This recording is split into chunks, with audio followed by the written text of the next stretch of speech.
welcome to Frankly Speaking, the show where we dig deep into the insights of some of the leading policymakers and business people in the Middle East and indeed the world. I'm Frank Kane. Today I'm delighted to be joined from Virginia, USA by Hal Delano Roosevelt, grandson of FDR, one of the greatest presidents in US history. HDR is president and chief executive of the US-Saudi Business Council, which for the past 25 years has worked to promote trade and investment between the kingdom and America. Mr. Roosevelt, welcome to Frankly Speaking. Well, thank you for having me. This is a pleasure and an honor, Frank. It's a great pleasure for us too. I must say, I do get a kick out of using your surname because your grandfather ranks pretty high in the pantheon of my personal political heroes, so it's really good to have you on the show. Well, thank you. I'm right on the same page with you, and frankly, I wish we could find another. Yeah, absolutely. I Just agree. like I agree. Let me get straight to a hot topic, Mr. Roosevelt. Please. We've recently witnessed more terrorist attacks by the Houthis of Yemen, just the latest in a terror campaign that has largely targeted Saudi civilians. Do attacks like these affect investor sentiment towards the region on the part of American investors? Well, as you know, we're a business organization, and to try and answer your question as directly as I can, it raises concerns, but it's been going on for quite some time, and I'm not sure if you were aware, but prior to my taking the helm, as it were, of the US-Saudi Business Council in 2019, I spent the last 15 years of my life living, working, and playing in the Kingdom of Saudi Arabia in the capacity of Director of Business Development for a large Saudi family. So living there and gives you certainly a different perspective of, there always seems to be an issue, some sort of skirmish happening somewhere around Saudi Arabia, either to the north or to the south in Yemen, and these things happen. Certainly, it's a concern for American businesses that are contemplating sending their people over to live in Saudi Arabia and to work there. Has it deterred US businesses from considering the opportunity to do so? I'd have to say no. And I'm sure we'll be getting into this a great deal more later. And I'd look forward to getting into some specifics, but it's just something that's part of life. And we have to, it's just part of all of our lives at this point, wherever we are on the globe, is that you have to remain vigilant, and you have to remain careful and aware of what's about you, whether you're here in the United States, in Europe, or anywhere in the Middle East. I know it's probably a political question, and you do like to steer the council away from politics and focus on business, I know. But in your personal opinion, should the US designate the Houthis as a terrorist organization? Oh, Frank, I'm sorry, that's way above my pay grade. If it walks like a duck, that old saying from my personal position. But there are so many, it's just such a broad stroke of a question with respect to all of the small working parts of why people do what they do, and the motivations and the history. One of the things that seems to happen here in the United States is, we're very proud of our ability to have worked towards achieving democracy, here in the States. Have we achieved it 100%? No, but we're closer than anywhere else on the planet. And when we attempt to, as American elected officials and Americans, try to emulate and implement democracy around the planet, a lot of times we don't understand the thousands of years of how people have been conducting themselves in other countries. And for us to step in and say, here's our sum total, a basket full of the sum total of democracy, and we want to implement this to where you live. We in our hearts, we think we're doing the right thing, but maybe it's better that we say, here's the sum total of what we've achieved in democracy. We offer it to you, and you take the bits and pieces out of here that work for you, and we've got your back. But for, beyond that, that's about as far as I can go on that subject. Okay, you mentioned your personal experience with the kingdom, but of course, Sure. your family experience goes back a lot further. Yes. Your grandfather famously paved the way for US-Saudi relations when he met King Abdulaziz on board the USS Quincy in 1945.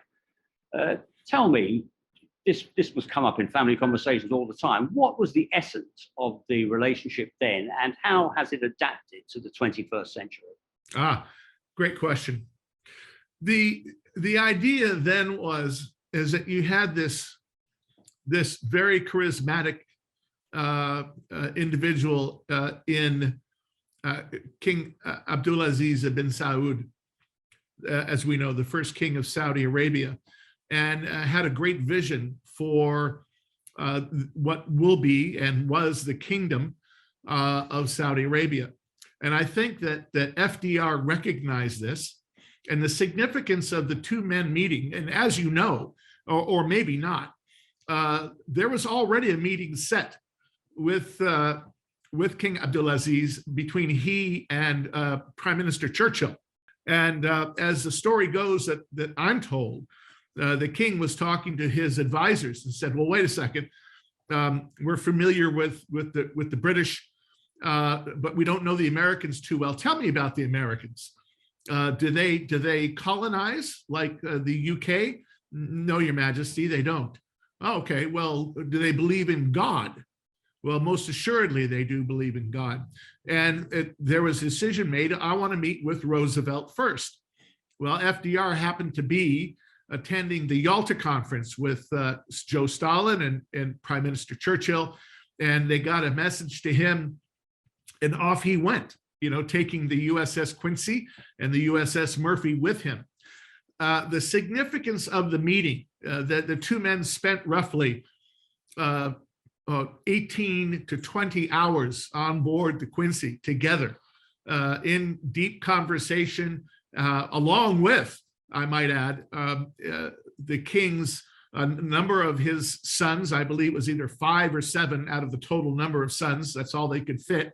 And the entire entourage and all of his livestock, so he could have his halal meals. And the two men just conversed about everything from agriculture to oil to airplanes to what's it like flying in an airplane. And when FDR returned to the United States, he was meant to go directly to his version of Camp David, which was Warm Springs, Georgia, because in the pictures of that time, you can see, Frank, that death had a pretty strong hold on him at that time. But he made one stop in Washington, D.C., and this is the point that I want to make to address your answer. He called a joint session of the House and the Senate, which is very rare. Usually the House and the Senate will invite the president to come and speak, but in this case, he called the meeting. And one of the things that he specifically said in the meeting was, I have learned more in the last 20 hours of conversation with this great individual, King Abdulaziz bin Saud, than in 2 years of personal and governmental communiques between my offices and his offices. And I think that there is a solid message in there, Frank, of that so much more can be accomplished by sitting down and having a conversation like this than going through all of the formal protocols and just getting to know each other as individuals. And this, whether FDR knew it or not, is a very key component to the Arab culture, not just the Saudi culture. It is all about relationships and knowing each other on a personal level, which then can allow for business. That's great perspective. Let's try and bring the story up to date. Give me your candid assessment, if you would, of the current state of US-Saudi business relations. Is it better or worse than it was 2 years ago, say? Well, I'm going to leave the politics aside and address the business. The politics are what they are. And I don't mean to be trite about using a comment like that, but in a 75-year relationship, it becomes almost like a family, if you will, Frank, where there will be parts of the relationship where one party or the other will behave poorly, but because it's such a solid relationship that you work through it, and you work through it as a family. You work through the issues. So there will always be good times and bad times, and as they say, when you're going through the ceremony, for better or for worse. Is it better or worse now, business-wise? And I'm going to cheat. I have a few notes here. Well, my gosh, we have the Saudi non-oil exports grew 3.5% in 2020 over 2019, despite global pandemic, despite politics, and all the other influences that exist. U.S. FDI, a foreign direct investment into Saudi Arabia, increased by $1 billion Saudi riyals in 2020, and currently is totaling around 42.8 billion Saudi riyals. Investments into the U.S., meanwhile, totaled about $23.6 billion in 2020. So in some aspects, I think it is better than in 2019. Obviously, the COVID in 2019 had 2020 and 2019 had an effect, but even despite that, we're finding that numbers are up. And I can tell you from at least my humble position here at the Business Council, regardless of what you hear coming out of the Beltway, if you will, when I have conversations with U.S. businesses, especially the SMEs, the small to medium enterprises and the medium to large enterprises, the politics does not come into play. It is strictly about, we've had a tough time. How do I make my business grow? How do I keep my people employed? How do we increase exports? And if you have a solution for that, we're interested. And that is that's straight from the horse's mouth, as they say. So yeah, I believe things are definitely on the mend and growing significantly from the business perspective. Sure, we will get into that. Let me put one specific thing to you, because there has been some recent tension in the oil industry, with the White House calling on Saudi Arabia to increase oil output to head off rising prices. What's your take on this? Frankly speaking, shouldn't US shale production be taking up the slack in the supply equation here? Well, you would hope so. I mean, I might be one of the last remaining registered Democrats, conservative registered Democrats in the country. But I certainly can see, and make a case for shale production, coming from a perspective of jobs and economic security. And it's just, why are we relying on someone else for something that we already have? Okay, Mr. Roosevelt, one other specific, and then I'll ask you to speak more generally about the benefits and attractions of two-way investment here. But there have recently been complaints by some American companies, Uber and GE, I read in the Wall Street Journal, about big and unexpected tax bills in the kingdom, and also about some unpaid fees for contracts. Are these kind of issues deterring US investment in Saudi Arabia, do you think? Sure. It's not deterring, it's causing pause and question. So, and I can tell you that I've been, from a business perspective here at the Business Council, we have various sectors, defense sectors as far as members. We have defense members, we have healthcare members, we have goods and services members. And I would classify this issue of accounts receivables as growing pains, and trying to find the right system to, I mean, it's not as though to try and find the right system that will get everybody paid in a timely manner. Now, that said, so why is it going on? It's going on because as they've been going through unprecedented growth in the kingdom, newer systems have to be in place rather than just sending an invoice to the Saudi embassy in Washington, D.C., or sending an invoice to the Ministry of Health, where everything had heretofore might have been done manually with respect to bill paying. And then they try to hire outside consultants that can expedite and bring efficiencies into that process of satisfying accounts receivables. And it's working. However, the more important part is that I would like to communicate is their intention to get that, to bring all of that current.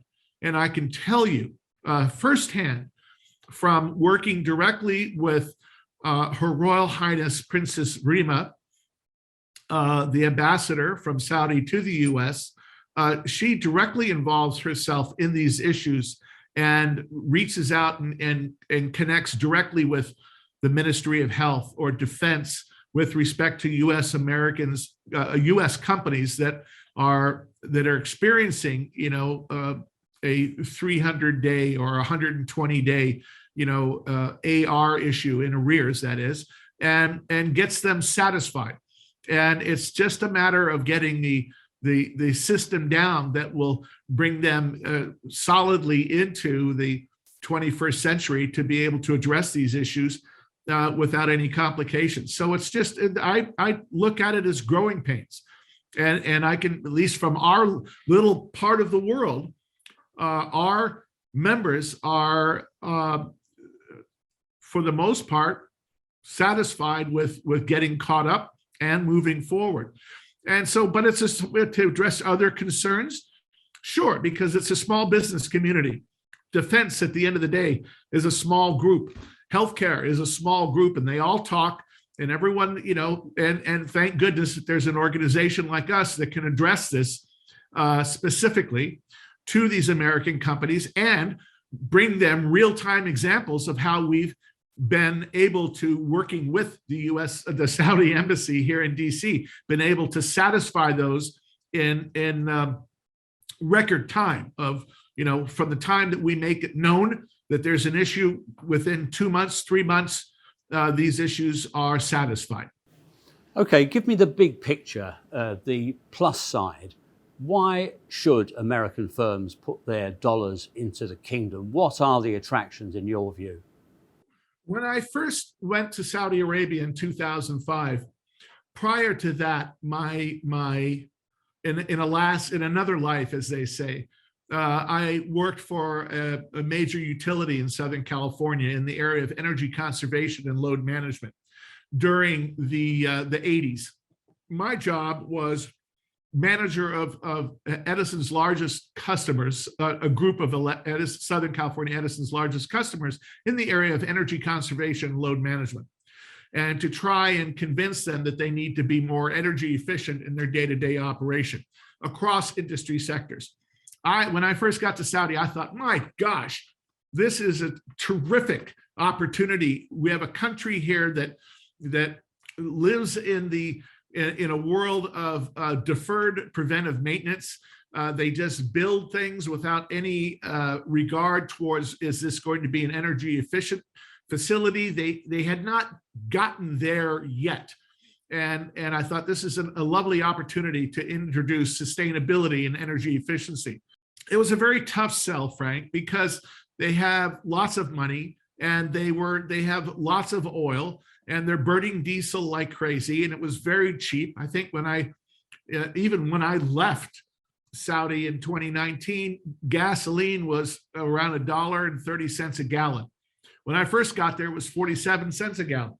So there wasn't a motivation. Now, this kingdom of Saudi Arabia has taken this whole world of sustainability and green production to heart. They have adopted it, they have accepted it, and they're embracing it. So for American businesses right now that want to answer your question specifically, I don't believe you will find another country that is providing financial opportunity and incentive to bring the world of green and sustainable development, all technologies, into one place where they're willing to spend the money to help develop it and grow it, and more importantly, implement it. So there is tremendous opportunity there. They are serious about it. And if you look at a project, for instance, the NEOM, N-E-O-M, and for those of you out there that aren't familiar with it, take a look at NEOM, NEOM.com. This is going to be a 10,000 square mile development up in the northwest corner of the Kingdom of Saudi Arabia. And it will be an area that will be operating with a zero carbon footprint. All energy sources will be sustainable. And it'll be automated electric vehicles, and it's quite a project. So they have embraced this. In order to accomplish that, they're going to not only need, but demand green technologies, the utilization of blue hydrogen and green hydrogen in their operations, solar, wind, you name it. So that's where, there's just tremendous opportunity for implementation of new technologies across almost all industry sectors, as well as the retrofitting of existing facilities and implementing these technologies. So that's where I think that we have tremendous opportunity. When you lay on top of that, Frank, the area of development in entertainment and tourism, which is unprecedented for the kingdom and for the most part for Arabia in general, that just adds a whole nother layer of opportunity. As you have live entertainment happening, and this is all within the last 3 to 5 years. 5 years ago, if you were to tell me that you and I could be standing in the middle of Riyadh in an open air concert area, and that we would be watching Beyonce or Usher or 50 Cent play live, I would have said that you're out of your mind. But sure enough, that is what's happened, and that is a tremendous opportunity for film production, legitimate theater production, all of that's now opening up, and which you can experience by going online today, this afternoon, and in 24 hours, you'll have yourself a tourist visa to go and participate. I'm sure you saw that the Saudi government recently decreed that if multinational companies wanted to do business with government entities, they would have to have regional headquarters in Riyadh. How did that go down in the US? Well, at first, there were a lot of questions about that, and we got a lot of calls. And when you think about it, American companies really shouldn't be surprised at this, because here, again, in my last life, I was just a little city council member in Long Beach, California, which is the 6th largest city in the state of California. And from my local government experience, I can tell you that whenever we considered a new contractor that the city itself was going to contract with, the first question from any council member that's worth their salt is, well, excuse me, are you a local? Are you a Long Beach company? Are you at least a California company? I mean, we're talking about paying you taxpayer dollars to perform a service or provide goods for the city of Long Beach. And that was always the first and second question. So and that happens all over the country. And so now that Saudi Arabia is basically sending the same message, is that when we know that there's opportunity for you here,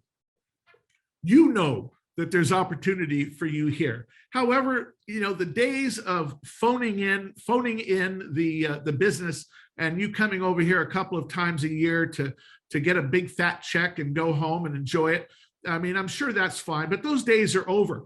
We're asking that you become a vested part of this community, of helping us grow jobs, not only for your company through this contract that you're about to get, but also to hire local Saudis and train them and offer them the benefits of growth and education that you would your own folks. So I think it makes sense. And it's not just, Frank, we need to keep in mind, it's not just saying we're demanding that you come here and plant your flag in Riyadh or wherever and establish a local headquarter for regional purposes. But there's a lot of incentives that go along with that. That once you become a local sourced, a vendor to the kingdom, that there are contracts, you'll be given contractual preferences from the larger organizations there, like Aramco, SABIC. They're going to look to take care of the local companies first. And there are more. So it comes with incentives as well. So I think it's a good thing. Let me ask you about the background to the general investment climate, if I could, because from the outside, US politics looks increasingly divided and polarized, and it may get more so this year. We're heading into midterm elections, the presidential election in 24. What's your take on this? Might this conceivably deter outside investment into the US? I don't think so, Frank, because of the following reason. And maybe I'm just too much of a simple-minded guy to play in this arena. But when you talk about polarization, there's always been polarization in American government and in American politics. Let me ask about the economic background, which is the other essential feature for foreign investors. The whole world seems to be worried about inflation, but the Fed and the US in particular seem concerned about high inflationary trends, the highest cost of living rises in 4 decades just recently. What's your take on this? Well, when you look at it, again, from a kind of a logical point of view, it's been, for all intent, for purposes of conversation, has been at nothing. There's been no inflation. It's been zero for quite a long time, and it can't stay there. So, as in everything, we seem to, as human beings, especially in the last number of decades, we act in knee-jerk fashion versus watching and saying, well, let's make a plan that we know that there has to be an adjustment. We know that there has to be some inflation to compensate for X and Y. But it just seems to, as we know, it shot up to 6.5%, 7%, and it'll settle down. I'm not an economist. I am the last thing in the world from an economist or a financial person. But if you just look at it, does happen in cycles. And yes, it happens, and everyone gets excited about it. And oh gosh, isn't this terrible? But it's part of life. It's part of the economy, and it has to happen. And typically, it does find its own operating level. Finally, Mr. Roosevelt, your grandfather was a man for the big project, the big development, the New Deal in the US economy, which helped drag the United States out of recession and the world out of depression. Tell me, what do you think he would have made of Saudi Arabia's Vision 2030, which is the kingdom's own attempt to transform its economy and society? Well, that's an easy one, and thank you for that. I can confidently suggest that he would have been very proud and supportive of working with the Kingdom of Saudi Arabia to achieve the Vision 2030. Why? Simply said, the betterment of her people. Hal Delano Roosevelt, it's been absolutely fascinating. Thank you very much indeed for appearing on Frankly Speaking. It's been great to speak to you. You too, Frank. I appreciate the opportunity. God bless and good luck.